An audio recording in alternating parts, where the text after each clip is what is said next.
Constructing your life is about much more than just building a bank account.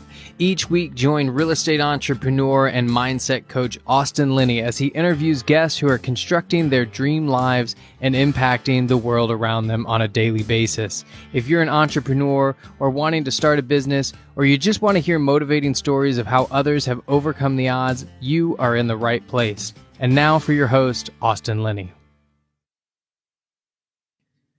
Guys, welcome back to Construct Your Life. We have the pleasure of having Emil here. How you doing, my brother? Good, brother. How are you? Doing good, man. This guy, he's got a lot going on, to say the least. He's trying to compete with me for the busiest person on the planet. I think he's winning right now. Although he just got back from Mexico, so yeah, he's behind. I feel behind now. I saw those emails that you had. So in the text, but he's got over 100 doors in long-term multifamily and single family. He's got an Airbnb business, 38, almost 40 plus properties, which I don't know why he does all that many, because he knows how hard that is sometimes. But we're gonna dig into all that stuff. How you doing, my brother? How's it going? Let's get this story started. Yeah, man. I feel blessed. I'm very grateful to be on. When we had you on our podcast, SDR Secrets, we had such a blast, and the hour went by so quickly. So I'm kind of looking forward to kind of zone 2 of that. But yeah, as you said, just came back from Mexico. It was amazing to just be out and be back out in the world, right? Like be able to go to the beach and you know, we always think that like it's never going to go back to normal, but as soon as you're on a beach ordering a Corona, you're like, okay, like life is back to normal. Yeah. Perfect. It didn't even take that long, you know? So yeah, very blessed, man. Like I just feel very grateful to, you know, have the life that I have. That's an extremely important part. And the reason I want to touch on that is I was telling somebody yesterday, we have a choice, meaning we have a choice to perceive our life any which way we want it. It doesn't matter who's in the White House. It doesn't matter what's going on around in your life. There's always going to be obstacles in your life. And you can choose to be present with your wife for your birthday and be in a place of pure joy. And the reason I bring this up is because in the last 6 months, I've gone to 15 to 16 states. And I have chosen to perceive the fact that I see families out playing with their kids. I see people on the beach smiling.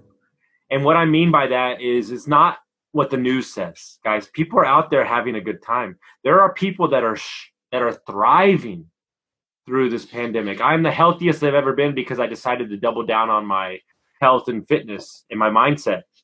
And I haven't seen a gym for like 6 months, but I've been doing with bands and push-ups and everything. So I love that you were thinking about that when you were out on the beach. Yeah, dude, it's so amazing because I mean one of the main philosophies that I live by, it's always that life happens for us, never to us. And I think there is no better time to understand that right now, right? Because regardless of what we think or whatever school of thought you're in, right? It's real, it's fake, it's a conspiracy, whatever the fuck you think. It's happening for a reason, right? And it's not accidental, right? So you just gotta kind of like release control and kind of go with the flow and seeing like, okay, what is my opportunity right now, right? Like what is my blessing now, right? What can I do that I haven't been able to do? Because you want to know why? We as society, meaning we as people, have decided that our life needs to fit in a certain package that we deem necessary. And I'm going to let you in on a secret. The universe, Mother Nature, doesn't give a shit about your vision. And if you're open up to what I try to tell my clients and try to tell everybody, if you live in your core values and you show up in those, the rest of the stuff will figure itself out. Yeah. Also because you live in a bubble, right? Like as long as you're in integrity with yourself, that's all that matters, right? Because if you're centered in integrity with yourself, whatever life kind of throws at you, you look at it through those lenses. And as long as you're holding your ground, you don't care. Because you're holding space and value for who you are as a person is so much greater than that, because you're honoring yourself. Meaning, and when you do that, you can show up an intention and show up with the right energy. Because it's like I just told my client, I can't control what happens out there in the world, but I could sure as shit control how I show up on this call for you and create the space that you need to make the changes that you need. And that's what I can offer for you every day. He asked me straight up, how do you stay so fired up, man? And I go, because I'm doing what I was born to do, and I live my life through intention. And this is what I was put on this earth to. And guess what? The money, the space, the things that it brings me maybe not be where I want it to be, but I guarantee if I wake up every day and live through my intention, that they'll eventually show up. Yeah. And I heard, and I don't know, was it you or I don't remember who I heard this analogy from, but it was an analogy of how life is a deck of cards. And assume you open the deck of cards, you open the box, you know all the cards are there, right? You know for a fact every single card is there. But if you're looking for the aces, you're going to start turning cards and you keep turning them over and you're like, fuck, there's no aces here. But you know that they're there. So you just got to kind of go through the motion, like keep turning the cards over, right? Like keep whatever it is, right? Keep doing your exercises, keep eating healthy, keep doing it. You're like, it's not working. And then all of a sudden, boom, an ace. Mm-hmm. And then you just keep doing it, boom, an ace. But sometimes, bro, like the aces are going to be at the end of the deck. And you'll get 4 in a row or 4 back to back. And some days they're going to be all over the deck, right? So like the only thing that we can do is fucking keep turning the cards over, right? And then once that deck is over, you open the next deck. But the thing is, when you get to the end of that deck, you gain confidence. So every deck that you do, you're like, I'm confident because I've done this before. I've gone through 15, 20 cards without an ace, and then the ace came, right? And then every time you build, I think, but honestly, the biggest pandemic that we actually have on a mindset point of view is that people have no word with themselves. We have completely lost that. We're great at keeping my word with you, keeping my word with everybody else. But then when the door closes and you're home by yourself, you have no word to yourself. You're going to say you're going to do this, and then you don't. And it falls. And the chains of that get strong so quickly. And then all of a sudden you're like, I haven't done shit with my life. And then you look back and it's like, it's all the small choices, all those wrong small choices that you make that compound, right? The compound effect works both ways, works for you and works against you. So it's all a matter of like, what are you putting in? You know what I mean? Like you keep putting in shitty choices, and long term, you're going to start thinking things that are not true. It's just based on like the fact that you keep consistently taking the wrong action, and then you're compounding it over and over and over. And you're like, nothing is changing, man. You're like, you have no word. Like you don't look out for you. How is the universe supposed to look out for you? It's beautiful. No, and I mean, I had the epiphany at 36 because I lived in that victim mentality for 20 years. And I realized something. I could tell you where I was. I could tell you when it hit me, it felt like I got smacked in the face. Guys, it is not the promises that you break to other people that destroy you. It's the promises you break to yourself. And you do not understand the magnitude and eroding of your internal confidence every time you break that promise to yourself. And that's why when I have somebody that's really down there, if they have a drug addiction or they're terrible with their life, that's why I make sure they go to the gym first, because it's the quickest and smallest way to make small promises. Keep them to yourself by showing up for 5 minutes, 10 minutes, all those things. You have to create wins to get, like, perfect example. We sold a house, right? It was the first real estate property I ever done. Like I sold my first investment. The cash was nice, but the confidence of 2.5 years to buy it, renovate it, Airbnb it, and sell it, dude, I can do anything. I woke up and I go, holy shit, I knew what I was talking about. And I was like, and that, you can't put a price tag on that. It's the proof of concept, man. I had that moment after my Ironman, right? So I signed up to do an Ironman, and I signed up for the wrong reasons, right? I signed up because I want to recognition from, so I was part of M1 Go Abundance, and a bunch of the Go Abundance guys were doing Ironman. So I'm like, I'm going to sign up, I'm going to do it. And I just wanted to be seen for my accomplishments, right? And I signed up, but I lacked integrity around it because I didn't really want to do it. Like, I have never been a long distance athlete. I used to love to CrossFit, you know what I mean? So like, I am that type of athlete. Like, I'm like an hour, I go all out, you know? But I signed up for it and I gave my word to other people that I was going to do it, right? I was 45, 60 pounds overweight when I did it. My longest bike ride, I did a full Ironman. My longest bike ride training up to that race was an 80 miles. I had never biked for longer than 80 miles, right? So I showed up to this race, but from the moment I got in the water, I said, my feet are fast, my body is strong, tonight I'll be an Ironman. And I literally did not say anything else for 15 hours and 56 minutes. My feet are fast, my body is strong, tonight I'll be an Ironman. But dude, the day after, I felt like I could do whatever the fuck I want. I'm like, I did an Ironman without really training. Right? I'm like, I gained a confidence in my head game of like what I can make my body do through my mind. That you look around, you're like, where else can I do this? Right? Like, I did it here. Can I do it in my relationship? Can I do it in my business? Can I do it with my family? Where can you show up? Where can you bring that level of discipline? I think discipline gets a bad rap, you know, because discipline, like Jaco Wilkins says, I think that's his name.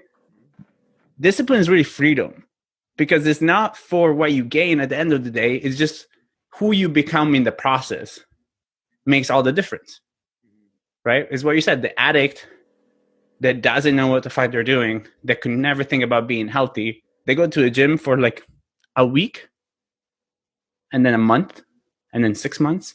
And you're like, wow, I can alter this life. I can direct it to whatever the fuck I want to do. You're preaching because you're what people see now, right? They see, oh, Austin lost 50 pounds. He's so confident. What you didn't see was the 3 a.m., 2 a.m.s that I'm listening to Gary Vee because my life is in shambles and he's just talking in my head. You don't see when I was out on a soccer field running 7 miles at 3 a.m. in 40-degree weather with my shirt off, slamming Imagine Dragons through my head, yelling at the top of my lungs. You don't see that I had to remold my mind, right? And the thing is, you're 100% right. The sobriety for me was like, I went 26 days. I had to go 30 and I couldn't make it 30. I'm like, I fucking need a drink. Well, then I had a drink and I was like beating myself up because I had a drink. And then I was like, okay, in 2 more months, I'm going to try again. Well, then I tried and I'm like, let's go 60 days. Well, I got to 60 days and I'm like, holy shit, I feel great. Let's like keep chasing that feeling.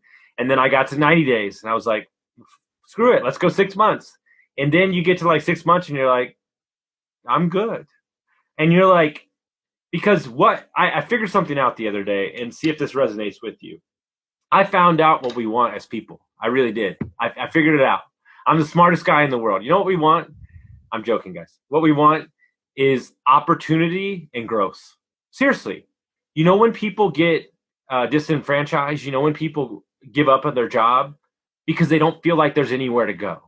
Mm-hmm. Do you know when people give up in their relationships when they don't feel like they've found everything out? Well, have you really? Because I would imagine as the relationship goes on, you change as who you are as a person. So get to know that person again.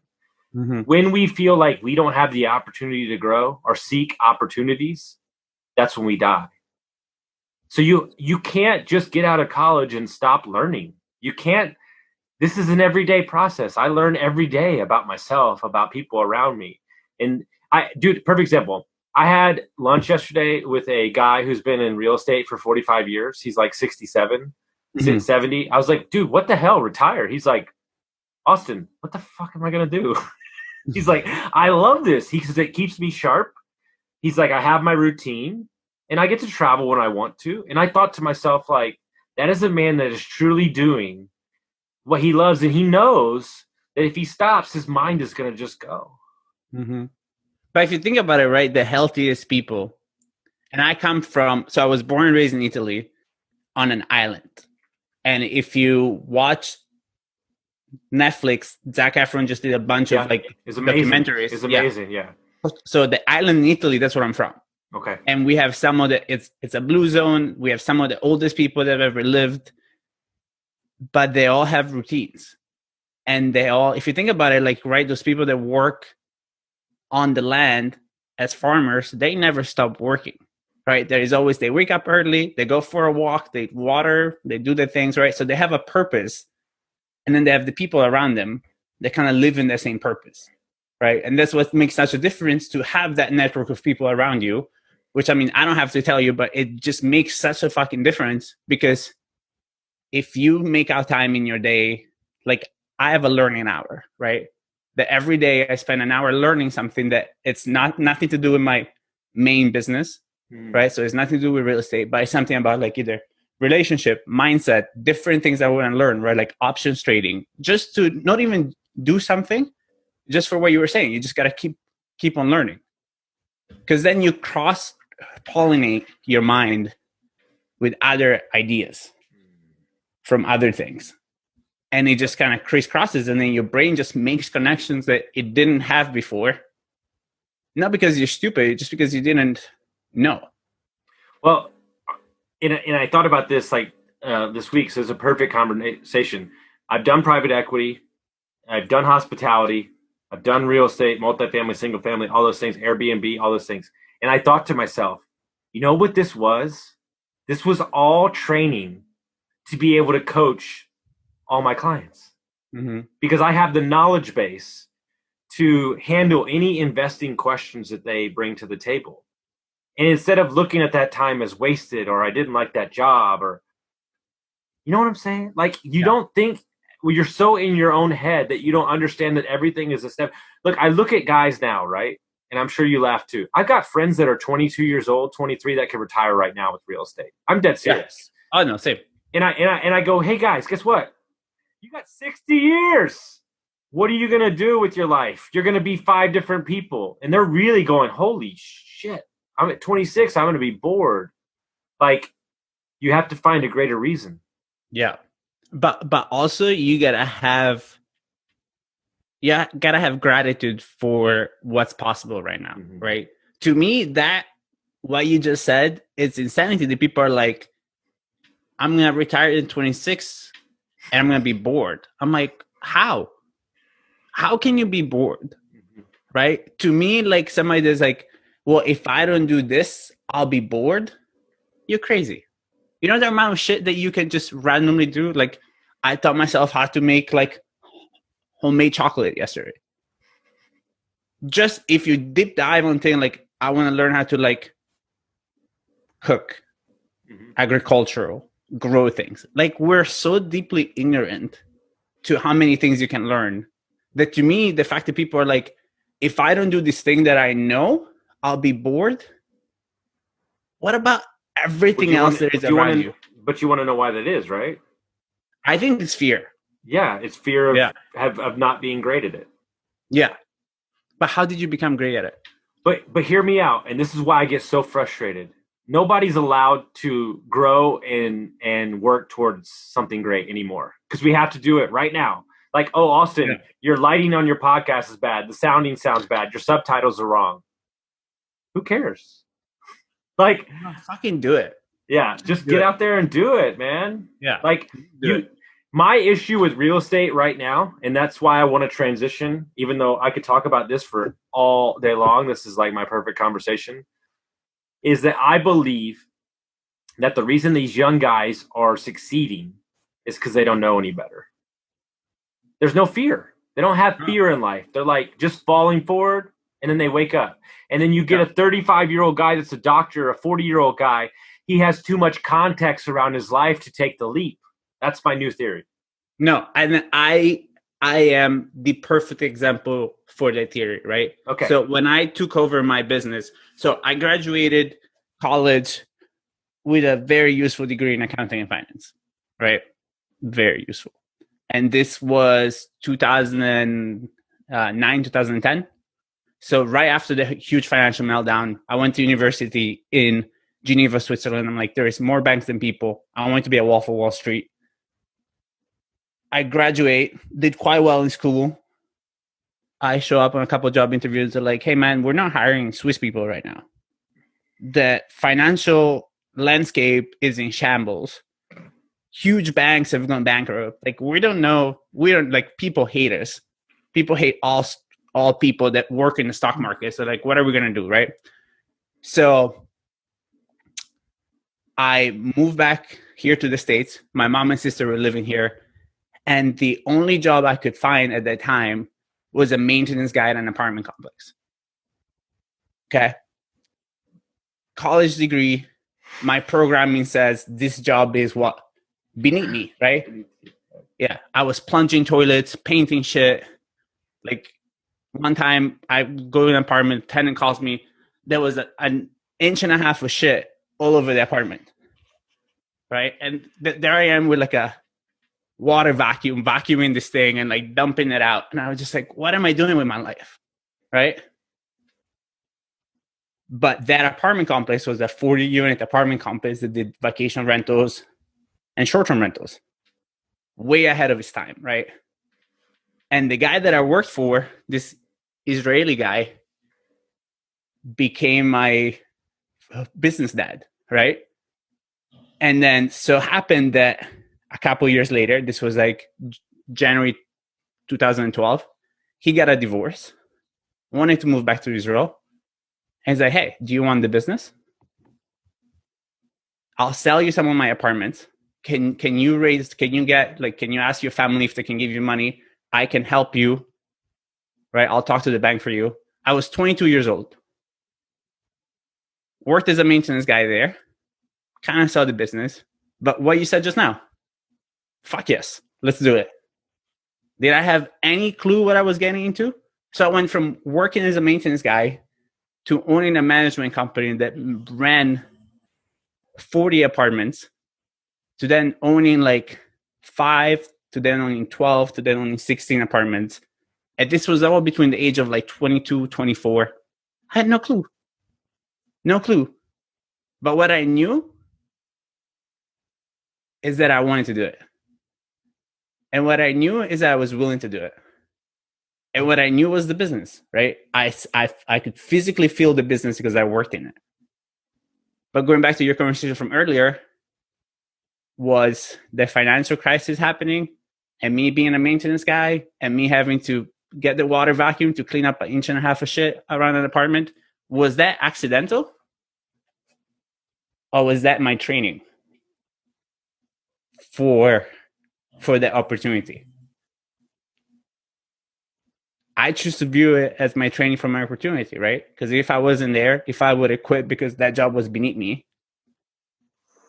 this conversation would never fucking happen also, right? Because I wouldn't be in vacation rentals. I wouldn't be doing this. I didn't own any units. I would be giving you no value as a real estate person because maybe I wouldn't have been a real estate person. What made you stay?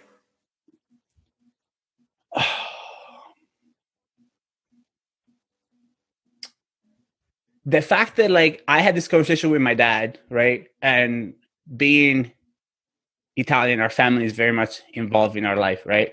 And I kind of told him that I feel I could do better. And the thing with my dad is always like, okay, just wait a little bit and see what happens, right? And sometimes I know this is counterproductive for our generation, but that's what you got to do. You just got to wait a second and really see. Because then once the water kind of gets calm, then you really get to see the picture, right? And when you see the picture, maybe the situation is actually good for you. Maybe this is what you were meant to do, right? Because that taught me so much humbleness. Also in how I behave myself when I go to a hotel room, the way I look after a hotel room, having worked in hospitality, right? And every person in hospitality will tell you the best people that tip the best in hospitality are people that used to work in hospitality, right? Because you know how fucking hard the job is, and you know how much people don't usually respect you. So you look out for your own. That gave me something very similar. It made me very grateful, very humble when I go and I interact with people, right? I was the maintenance guy, right? So how do you think I treat maintenance people? Right? But a lot of the times, man, you got to move to the other side of the wall to actually feel how life feels on your own skin. I'm going to go back and re-listen to that because I have a tendency, or I did in my 20s, to move a little quicker, meaning like maybe not sit in it, right? And I think what I have to catch myself up, and I always like to call myself out on the podcast because it allows people to drop their guard and call themselves out. Every time my head's in a bad space, I'm worried about what I'm going to get, what I deserve. Every time. And when I switch it on how can I serve somebody, how can I lift somebody up, how can I make somebody else's day better, I kick myself out of it right away. Yeah. It's the truth. Yeah. And also the word you use there, right? Like when I wait and kind of sit with it, that is such an important concept that it's so kind of lost right now, because all we want is to change our state, right? Constantly. But the thing is that people don't realize that it's a conscious choice, right? So when you change your state, you're feeling shitty, you get a drink. All you're trying to do is just escape what you're feeling. But the moment you sit down and you realize, why do I want to drink? What is the reason behind what it is that I'm doing? If you're able to kind of split them and you can do the action without it being a reason to bypass the way you're feeling, then you can do it. But if you're eating or drinking or smoking or snorting, whatever the fuck it is that you're doing, because you don't want to feel something and you don't address it, that feeling will keep coming up. And that's why you need more drinks. And then when one thing is not working, you add a second thing, right? And then you add a third thing. And so much of changing your chemistry, you know, we're very aware that like we think with our brain, but we feel with our belly. So how many times are you trying to change your feelings by eating something and you don't realize that all it is changing the chemistry in your gut that has so many neuroreceptors there? They're just changing your mood. And fucking sugar, bro. Like we live in a country that has sugar. Dude, you know what? Fucking thing. It's so funny that you say that. Guys, we might get to real estate. I don't really care because this is the greatest conversation Yeah, ever. Sorry. Was this a real estate podcast? Who cares? Who cares? Dude, I feel like I'm talking to my mentors. We never talk about real estate. Look, guys, this is so much more important. All I care about right now is learning about how to optimize my body, what to bring in, stuff like that. They said two things that are super important is that don't do it if you don't want to, but they're saying by fasting, right? Because I do intermittent fasting and I fast for like a day or two sometimes. What it does is it puts your body in a state of shock that allows the shitty cells to die. But in society that we live in, we don't never allow ourselves the time for those cells to die. We want to soothe it with Netflix, with drinking, with everything. Like, here's what I learned. You think don't get me wrong, I feel great on the fasting, but you know what the fasting has done? It has allowed me to control my appetite and realize that I can control when I eat and don't. And when you can conquer that, you can conquer anything. It's really crazy. Bro. I just did not too long ago, and it's so funny that we're talking now because it sounds like we're in such a similar part of life, right? So I did back in May. So quarantine started. I'm like, I'm going to learn how to make bread, right? I love to cook. So I learned how to make bread from scratch. I was drinking every day during quarantine, right? So I woke up the moment Florida reopened, I gained a shit ton of weight. Like I gained like 40 pounds over the like 3-4 months of quarantine. Mm-hmm. So I'm like, this needs to change, right? So Andy Frisella has this thing called 75 hard. Yep. And that was the gift there, right? So I did the 75 hard with intermittent fasting and 1 day of fasting a week, a 24-hour fast. What is hilarious to me now is that after Mexico, because in Mexico I ate breakfast and everything else, I came home and Monday morning by 9:30, because I was having breakfast at 7:30, I was starving. Mm-hmm. Starving, right? What we refer to as starving. But then you remind yourself of your accomplishment and your achievements, and you're like, are you hungry? Haven't we done a whole 48-hour fast? Haven't we have done a 7-day juice fast? Don't we intermittent fasting for 16 to 18 hours every day leading up to Mexico? We were in Mexico for 3 fucking days. Now you're starving? You're going to act like you're going to fucking die? And then you get out of it, right? And you look at yourself, how you playing yourself. You're like, oh shit. But I'm going to put this in context for people to understand, right? This is great. This is the same thing people do in real estate investing. And I just dealt with this client. He feels like if he doesn't take his foot off the pedal, if he takes his foot off the pedal, he's going to lose it all. And what you're telling the universe is you're not good enough. Dude, you don't believe in you. If you've done 140 deals and you decide to take a month off to go to Italy and hang out with your family, you can pick it back up again. But we condition ourselves to say this is the only way it's going to be successful. And what you're telling the universe is you don't believe in yourself enough. Yeah. And also you're out of touch with nature. There is no other animal on this planet that works 24/7. Right? There is no crop, there is no tree that produces fruit all year round. Right? But then we are disconnected from nature, right? We're disconnected from the reality of things. But what happens if you go to an apple tree and you're like, hey, make me an apple now? Mm-hmm. Mm-hmm. What do you want? This is not my apple. Like I don't make apples right now. Mm-hmm. But we insist and we push and we push and we push. Dude, you gotta flow with life, man. Like life fucking flows. There is nothing, and I'm gonna say it, and might say it twice so everybody hears it once. For real. There's nothing in life that is gonna show up for you the way that you envision it. Nothing. And by you trying to put a square peg in a round hole, you are going to be frustrated your entire life. And this is something I want to get across to the men as a man who just got divorced and who will take ownership of what I played in our marriage. Men, you think that your wife doesn't give a shit about you.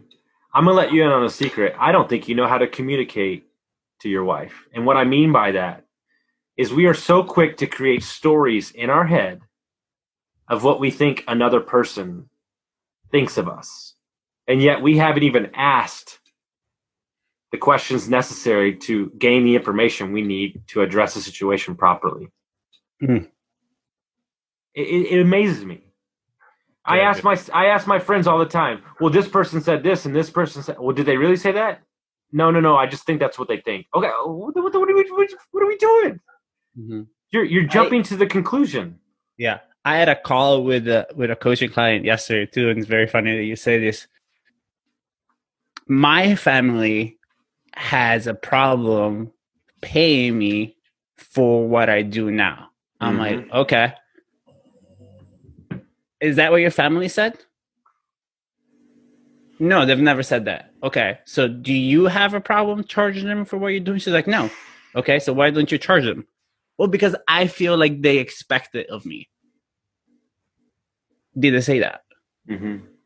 No, they've never said that. Okay. But if you go to your family member that does a specific job and they do something for you, do you expect to pay? She's like, yes. And do you let them not make you pay? She's like, no, I always paid them because that's what they do for a living. I'm like, how does this not fucking work in your own life? Like, why? And what is the role? What Sounds- role are you trying to play?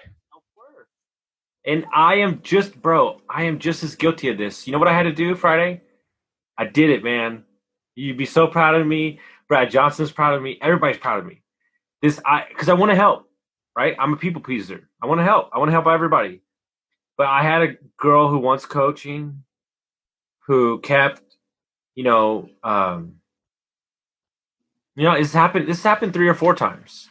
So I don't mean to call her out. I'm not calling her out. But this happened 3 or 4 times. They keep asking me questions, and I'm like trying to have like lunch with like friends and stuff, and I'm trying to help. And then I thought to myself, like, wait, this is what I do for a living. I was like, hey, this is exactly what I do in coaching sessions. If you'd like those, I'm happy to do it there.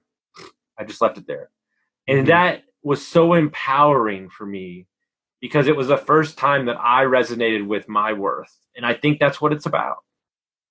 Is that you don't deem, right? You don't go to Discount Tire and you're not in there like putting the tires on and be like, dude, I got this, bro. Don't worry about it. Like, no, you're paying for a service.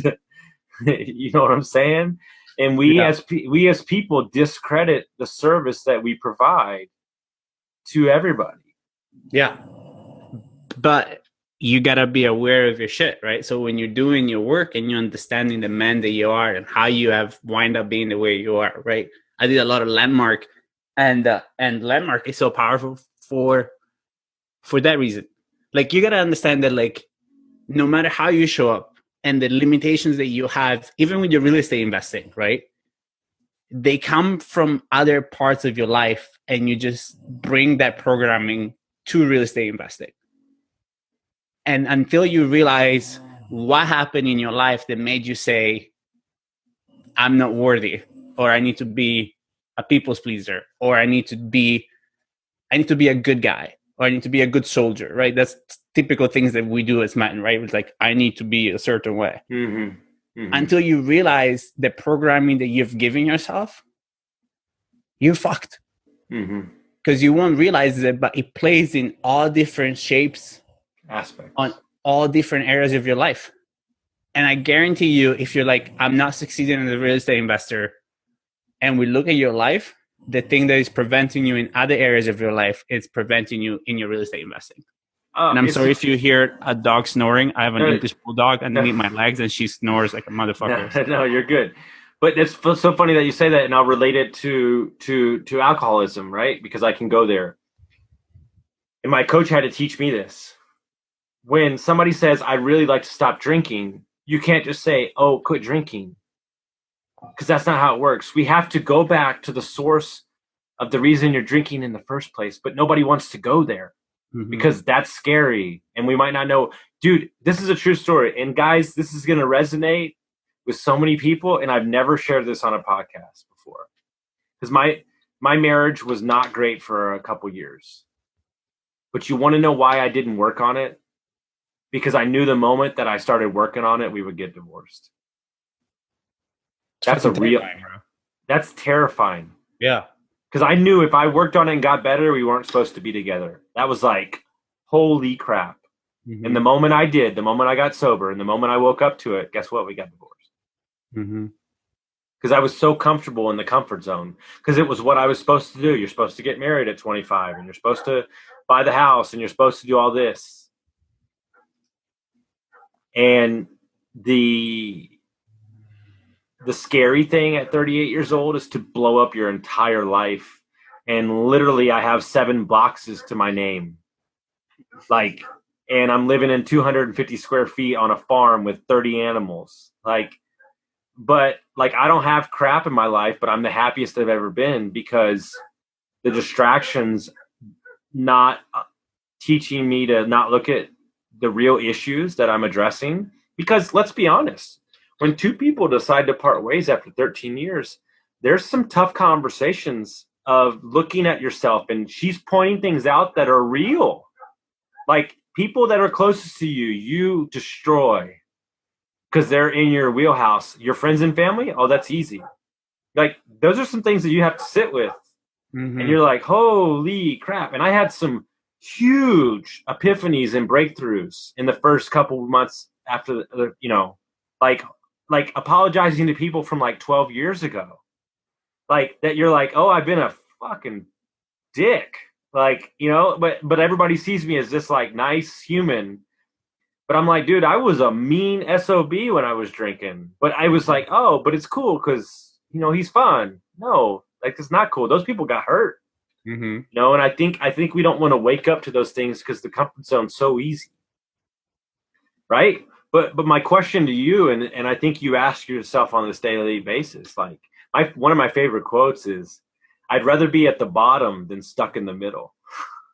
Like, I don't want to be mediocre, guys. And so the reason, we have somebody that we mutually know, Sal from M1, and my brother from another mother. And, he gave me a gift. He told me when we separated, he said, Austin, you have a chance to seek happiness 100% and live the next 40 years of your life. You have a second opportunity at your life. Don't not take it because you're scared of what's on the other side. Fucking Sal.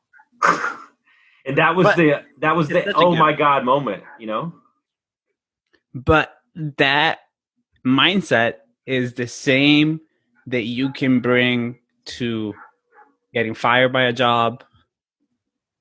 You know what I mean? It's all about it. It's all about how you see it. And it goes back to early what we said. Does life happens for you, never to you. Right? Mm-hmm. And understanding that, like, and I think Rock used to say this, I don't know if it's a quote of his or not, but it's the quality of your life is related to the quality of the conversations that you're willing to have. So how hard of conversations you're going to have, the reverse is going to be through how easy is your life going to be. And I think a lot of the time people just want an easy life and not to have hard conversations, but that doesn't happen. Because if you don't speak your truth, it's not like that your truth goes away. You're just pushing it down the ball and pushing it down the ball, and you're adding oxygen and carbonation, and you're pushing it down and you're pushing it down. But sooner or later, you got to bubble up, right? Or you're going to keep numbing yourself and numbing yourself and numbing yourself and not understanding what life feels so shitty. But you haven't said a word that is true since fucking God knows how long. So how are you supposed to, how are you supposed to believe in yourself when you're like, this year I'm going to start being a real estate investor. I'm going to buy my first property by the end of the year. So we're recording this, September 23rd.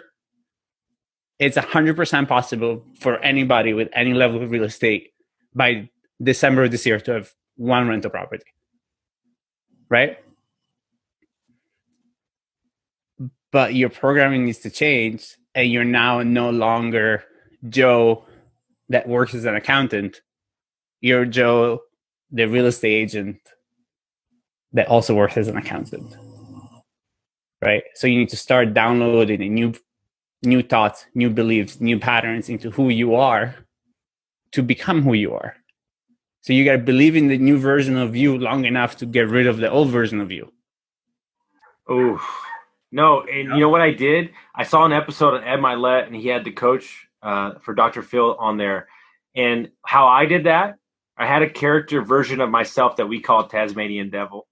And he was, he was crazy and everything. He had some qualities I liked, but he didn't have everything I wanted. So I created a character called Clint Eastwood. And he was 45-year-old version of me, and he didn't give a shit about anybody, and the deals came to him. And, all these qualities that I loved, right? And I used to step into rooms, networking, going, you're Clint Eastwood. And I embodied those values so much that I just became that person and shedded the old version of myself. Mm-hmm. Bro, it's a game. Life is a game. Make it up. Change some stuff. Like, I'm going to be that person, and I'm going to do all that stuff. And I know we got a hard stop. I could talk forever. I want you to give some value to all the real estate investors. I know you have millions of units, millions of Airbnbs. I'm so sick of talking about Airbnb. I don't want to talk about it anymore, so I'm not going to talk about it. But I want you to give a brand new investor, somebody that's just getting started, the top 3 tips to, I don't know, like you said, getting your property by December? Yeah. Whew. Shit. Okay. So number one, it's you got to let go of the thought that real estate investing is going to be your freedom, because that is true, that it can be your freedom, but it's going to take you a while, right? You have to understand that most investors, Brendan Turner from Bigger Pockets, which is a huge investor, Mike says, my goal is to cash flow $100 a door. You know how many fucking doors you need to have to cash flow to replace an income of $8,000 to $10,000 at $100 at the time? But if you focus on that, and if you focus on hitting home runs, you're never going to start. Real estate is base hit after base hit after base hit. And eventually the time will come that you have all bases full and you just whack it and you hit a home run. And then all the effort is going to come in. So first of all, is understanding it's not a get rich quick. Anybody that tells you otherwise, please run the other way. There is no course, no formula, no mentor, no anything. That unless you're starting with a shit ton of money, it's a grind, right? Number two, this comes from my hospitality side, but as a landlord, be a person, right? If you want to do Airbnb hosting, be a person. And we talked about this on our podcast. You have a responsibility towards the people that are choosing to stay in your Airbnbs or choosing to rent your property. And that's a responsibility for you to take care of them. You raised your hand and you said, I want to be a landlord or I want to be an Airbnb host. It comes with responsibility. You can't just look at the money, right? So take care of people, go the extra mile, and really make people feel like they're worth something, right? Like give people value. They chose to stay in your property. They chose to live in your house. Don't ignore them. Take care of them, right? Because there's nothing worse than feeling ignored by somebody. And when it comes to your housing situation, you're fucking with somebody's basic human needs of shelter. So you also have to understand, don't be a slumlord, what they used to be called slumlord, right? It's like be a human being. And then lessons are everywhere, bro. Like real estate, it's such a kind business because it has so many aspects to it that you can literally choose any aspect for any length of time, right? But look at it, as we were saying, right? Look at it as opportunity, lessons, and if something doesn't work, get out of it and do something else. But do it one at a time. I did exclusively Airbnbs for years before I even lifted up my head to look at what else was there. But when I did lift up my head, I had a team behind me that could support my Airbnb business and allow me to lift up my head and seeing what other opportunities are there.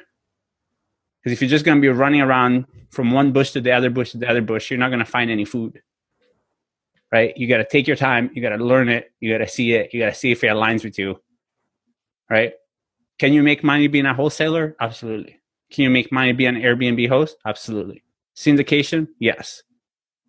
Property appraiser? Yes. Realtor? Yes. Whatever, any part of real estate you can make money in. But if you go through all of them all at the same time, nothing is going to happen. So I think we're those three. Dude, man, that was the best because that wasn't that was so great. That was awesome, man. We could do this for 2 hours. Bro, whenever you want. Maybe we should do one where we're more on real estate. If your people need one that is more real estate Well, specific. what I'm doing, it's funny that you say that. What I'm doing now is every Wednesday or Tuesday, I'm doing a live on Facebook, and I'm trying to get Instagram and Face. So we'll bring you on, and we'll talk about your units in a couple weeks. We'll bang it out. Whenever you want. We can talk about raising money, Airbnb, what a team looks like, what the systems are. real estate. How do people get a hold of you if they want to get a hold of you? I mean, you can find me on Instagram, Pani Real Estate. You can look up our short-term rental podcast. It's called SDR Secrets. We have people like Austin on it, so it's quite good. And yeah, really, Instagram, email. Do people even use emails nowadays? I don't know. Slide into people's DMs. I don't know. Yeah. But yeah, Pani Real Estate on Instagram, and it's been such a pleasure, bro. I really appreciated the hour. One of my faves. Seriously, Thank you so much. Pleasure, brother. If y'all like this episode, make sure you share it with your friends, guys, and we'll see you next time.